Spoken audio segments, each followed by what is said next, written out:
জ্যোতিষদের কথাতে প্রতিকার হিসেবে পাথর পড়লে নাকি ভাগ্য বদলানো যায়, কিন্তু আদৌ কি তা সত্যি?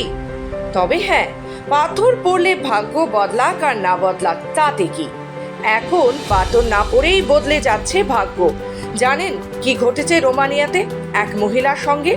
প্রসঙ্গত, রোমানিয়াতে বাস করতেন এক মহিলা। তার বাড়িতে একটি 3.5 কেজির পাথর ছিল। সেটিকে তিনি অবহেলার নজরেই দেখতেন, তাই তিনি সেটিকে দরজার নিচে বন্ধ করার কাজে ব্যবহার করতেন। তবে একটা সময় তিনি এর দাম জানতে পারলেন। সেখানে তিনি দেখলেন এই ফেলে দেওয়া পাথরটির দাম $1.1 মিলিয়ন। পাথরটির রং ছিল লাল, তাই মহিলা একে বিশেষ গুরুত্ব দেননি।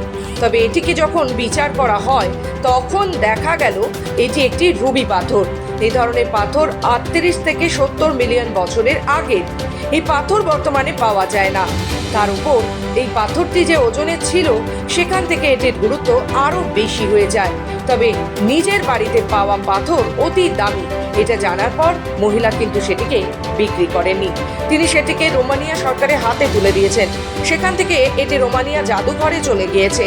এই পাথরের দামের তুলনায় এটির ঐতিহাসিক গুরুত্ব বিচার করে এটিকে জাদুঘরে রাখার সিদ্ধান্ত নিয়েছে রোমানিয়া সরকার। তবে গবেষকরা মনে করছেন এই পাথরটি বহু প্রাচীন, এর সঠিক দাম অনুমান করা কঠিন। এটিকে জাতীয় সম্পদ হিসেবে ঘোষণা করা হয়েছে। পাশাপাশি মহিলাকে আর্থিক সহায়তাও দিয়েছে রোমানিয়া সরকার। তারা মনে করছে এই ধরনের পাথর বাড়ি থেকে মেলার পরও যেভাবে এই মহিলা একেবারে নির্লোভের মতো আচরণ করেছেন, সেটা সকলের মধ্যে থাকে না, তাই তাকে পুরস্কার দেওয়া উচিত।